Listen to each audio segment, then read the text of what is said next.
நடிகர் ரவி மோகன் ஆர்த்தி விவாகரத்து விவகாரம் நாளுக்கு நாள் புதிய திருப்பங்களை சந்தித்து வருகிறது. 2009ஆம் ஆண்டு காதலித்து திருமணம் செய்து கொண்ட ரவி மோகன் ஆர்த்தி தம்பதிக்கு 2 மகன்கள் உள்ளனர்.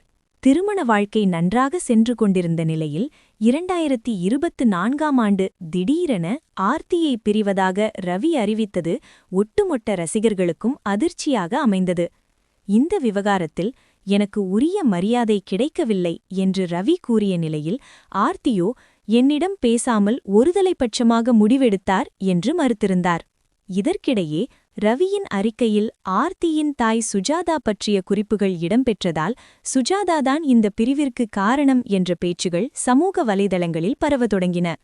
இந்த நிலையில் ஆர்த்தி தற்போது வெளியிட்டுள்ள இன்ஸ்டா பதிவில் தனது தாயுடன் இருக்கும் புகைப்படத்தை பகிர்ந்து, என் கதையில் அம்மாவை வில்லனாக்கிட்டாங்க, PR வேலைகள் மூலம் உங்கள் மீது தவறான பழி சுமத்தப்பட்டது என்று வேதனையுடன் பதிவு செய்துள்ளார். அதே நேரத்தில் மறுபக்கம் நடிகர் ரவி மோகன் பாடகி மற்றும் தெரபிஸ்டான கெனிஷாவுடன் நெருக்கமாக இருக்கும் புகைப்படத்தை புத்தாண்டு வாழ்த்துடன் பகிர்ந்துள்ளார். இந்த புகைப்படம் வெளியானதும் ஒரு பக்கம் ஆர்த்தியின் புலம்பல், மறுபக்கம் ரவியின் ஜாலி என்று நெட்டிசன்கள் கடுமையாக விமர்சித்து வருகின்றனர்.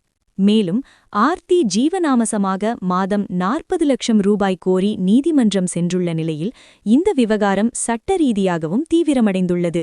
இதனால் ரவிக்கு குடும்பமா முக்கியம் அல்லது கெனிஷாவா என்ற கேள்வி தற்போது சமூக வலைதளங்களில் பரபரப்பாக பேசப்பட்டு வருகிறது.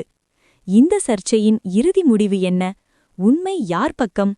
உங்களுடைய கருத்தை கமெண்ட்ஸில் பகிருங்கள்.